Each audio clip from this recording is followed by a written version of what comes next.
എപ്പം മുതൽ കുഞ്ഞുങ്ങളെ ഒറ്റയ്ക്ക് ബ്രഷ് ചെയ്യാൻ സമ്മതിക്കേണ്ടത്? ഹായ്, ഞാൻ ഡോക്ടർ അഖിൽ, ഡെന്റിസ്റ്റാണ്.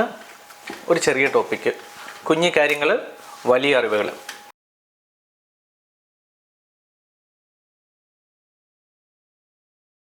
ഇന്ന് നമ്മൾ സംസാരിക്കാൻ പോകുന്നത് കുഞ്ഞുങ്ങളിലെ ദന്ത സംരക്ഷണം.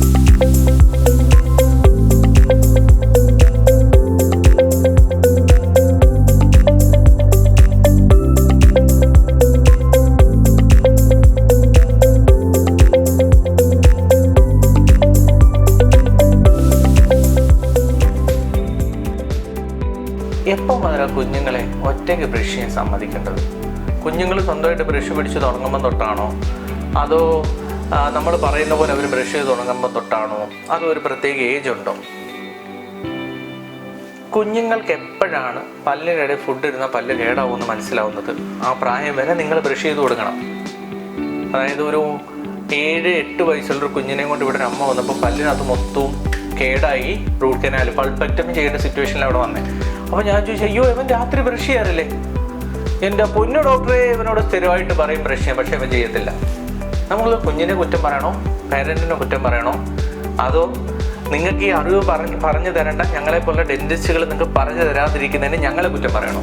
ചെയ്യേണ്ട കാര്യം എന്താ? കുഞ്ഞുങ്ങൾക്ക് എപ്പോഴാണോ ബ്രഷിങ്ങിൻ്റെ ഇമ്പോർട്ടൻസ് കൃത്യമായി മനസ്സിലാവുന്നത് അന്ന് മുതലേ അവരെ സ്വന്തമായിട്ട് ബ്രഷ് ചെയ്യാൻ പാടുള്ളൂ.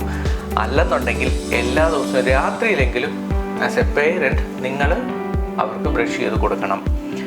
കാരണം നിങ്ങൾക്ക് അവരുടെ വായ കാണാൻ പറ്റും, എവിടെയെങ്കിലും ഫുഡ് ഇരുന്നാൽ ക്ലീൻ ചെയ്ത് കൊടുക്കാൻ പറ്റും. എവിടെയെങ്കിലും ചോക്ലേറ്റിൻ്റെ അംശം എന്തെങ്കിലും ഉണ്ടെങ്കിൽ നമുക്കത് കൃത്യമായി ക്ലീൻ ചെയ്ത് നമുക്ക് കാണാൻ പറ്റും. കുഞ്ഞുങ്ങൾ പേസ്റ്റ് എടുത്ത് വായിൽ വെച്ച് അതിൻ്റെ ടേസ്റ്റൊക്കെ മാറുമ്പോഴത്തേനും അല്ലെങ്കിൽ ബ്രഷൊക്കെ കഴിച്ച് പറിച്ച് അവരങ്ങ് വിടുന്നേ. അവർ പല്ലൊന്നും അധികം ക്ലീൻ ചെയ്യാൻ നിൽക്കില്ല. ഞാൻ എന്താ പറഞ്ഞേ? കുഞ്ഞുങ്ങളുടെ ദന്ത സംരക്ഷണം തുടങ്ങുന്നത് പല്ല് വരുന്നതിന് മുമ്പ് തന്നെയാണ്. എങ്ങനെയാണ് തുടങ്ങുന്നത്? മോണയിൽ വൃത്തിയുള്ള നനഞ്ഞ തുണി വെച്ച് ക്ലീൻ ചെയ്ത് പാലൊക്കെ കൊടുത്ത ശേഷം. രണ്ടാമത്തത് എങ്ങനെയാ? ഫിംഗർ ബ്രഷ്, സിലിക്കൺ കൊണ്ടുണ്ടാക്കിയ ഫിംഗർ ബ്രഷസ് യൂസ് ചെയ്ത് പല്ലുകൾ ക്ലീൻ ചെയ്യാം. വൺസ് അവൻ അത്യാവശ്യം ഒരു 2 വയസ്സോ ഒക്കെ ആവുന്ന സമയത്ത് പിന്നീട് നിങ്ങൾക്ക് നോർമൽ ടൂത്ത് ബ്രഷ് യൂസ് ചെയ്യാം. ചെറിയ സൈസുള്ള ബ്രഷ് വിത്തൗട്ട് ടൂത്ത് പേസ്റ്റ് നിങ്ങൾക്ക് യൂസ് ചെയ്യാം. ബ്രഷ് വെച്ച് പല്ലിൻ്റെ ഇടയൊക്കെ ക്ലീൻ ചെയ്ത് കൊടുക്കാം. നോൺ ഫ്ലൂറിഡേറ്റഡ് ആയിട്ടുള്ള ടൂത്ത് പേസ്റ്റുകൾ ഈ പ്രായത്തിൽ യൂസ് ചെയ്യാം. അതായത് കുഞ്ഞുങ്ങളിൽ യൂസ് ചെയ്യാൻ പറ്റുന്ന നോൺ ഫ്ലൂറിഡേറ്റഡ് ആയിട്ടുള്ള പിജിയൻ്റെയും കിഡോഡേറ്റിൻ്റെയും പ്രായം നോക്കി കോൾഗേറ്റിന് അങ്ങനെ ഒരുപാടുണ്ട്. അപ്പം ഇതിലേതെങ്കിലും പേസ്റ്റ് യൂസ്, വളരെ ഒരു എന്താ പറയുക, ഒരു ചെറിയ പയറുമണിയുടെ വലിപ്പത്തിൽ മാത്രം പേസ്റ്റ് എടുത്ത് വളരെ മിനിമം, അതായത് നിങ്ങളുടെ ബ്രഷിനെ ഒരു 4-1 ഭാഗിച്ചിട്ട് ഒരു ഭാഗത്തൊരു അല്പം പേസ്റ്റ് വെച്ച് അത് നനച്ച് സ്പ്രെഡ് ചെയ്ത ശേഷം ബ്രഷ് ചെയ്യാൻ ഉപയോഗിക്കാം. കുഞ്ഞുങ്ങളിൽ സർക്കുലർ മോഷനിൽ ബ്രഷ് ചെയ്യുന്നതായിരിക്കും ഉത്തമം. കാരണം പല്ലിൻ്റെ ഇടയ്ക്കൊക്കെ വിടവൊക്കെ ഉണ്ടാവും. അപ്പോൾ അതൊക്കെ വൃത്തിയായിട്ട് ക്ലീൻ ആയി പോയിക്കോളും.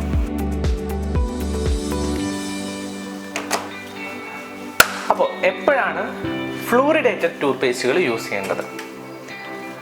എപ്പോഴാണോ കുഞ്ഞ് ഒരു 2-3 ഇയേഴ്സ് ഒക്കെ കഴിയുമ്പോഴത്തേനും കുഞ്ഞുങ്ങൾ സ്പിറ്റ് ചെയ്ത് തുടങ്ങും. അപ്പോൾ നമുക്ക് എപ്പോഴാണോ അവരുടെ അടുത്ത് പറഞ്ഞ് മനസ്സിലാക്കാൻ പറ്റുന്നത്, മോനെ ഇത് ഉള്ളിലേക്ക് ഇറക്കരുത്, അല്ലെങ്കിൽ മോനെ ഇത് ഉള്ളിലേക്ക് ഇറക്കരുത്, തുപ്പിക്കളയണം.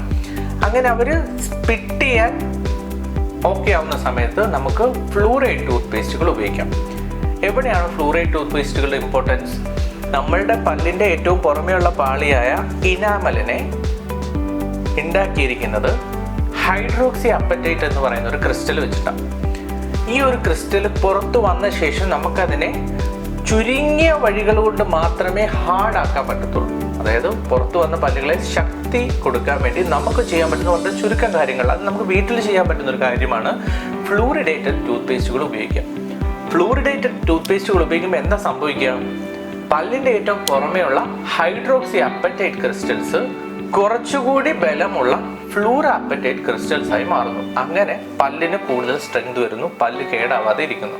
അപ്പോൾ കുഞ്ഞുങ്ങളിൽ ഫ്ലൂറിഡേറ്റഡ് ടൂത്ത് പേസ്റ്റുകൾ ഉപയോഗിക്കാൻ പറ്റുന്നത് എപ്പോഴാണ് അവർ പ്രോപ്പറായിട്ട് സ്പിറ്റ് ചെയ്ത് തുടങ്ങുന്നത് ആ പ്രായം മുതൽ നമുക്ക് ഫ്ലൂറിഡേറ്റഡ് ടൂത്ത് പേസ്റ്റുകൾ ഉപയോഗിക്കാം. അത് ഉപയോഗിക്കുമ്പോൾ പല്ലിൻ്റെ പുറമെയുള്ള പാളിയായ ഇനാമൽ കൂടുതൽ സ്ട്രെങ്തൻ ആകുന്നു.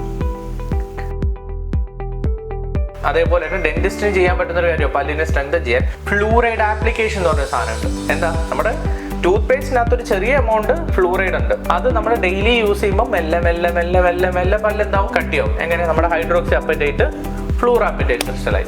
നമ്മളൊരു അത്യാവശ്യം നല്ല കോൺസെൻട്രേഷൻ ഓഫ് ഫ്ലൂറൈഡ് ഒരു ട്രേയിലാക്കി കുഞ്ഞിനെ കൊണ്ട് കടിപ്പിക്കാം. അപ്പോൾ എന്ത് പറ്റും, കുറച്ച് നേരം കടിപ്പിച്ച് വെക്കുമ്പോഴത്തേന് പല്ലിന് ചുറ്റുമുള്ള ഇനാമൽസ് കട്ടിയായിട്ട് കേട് വരാതിരിക്കാൻ പ്രിവെന്റ്. പക്ഷേ ഇതൊരു ഡെന്റിസ്റ്റിനെ ചെയ്യാൻ പറ്റും, ഒരു പീഡിയാട്രിഷ്യനായിരിക്കും സാധാരണ ചെയ്യുന്നത്.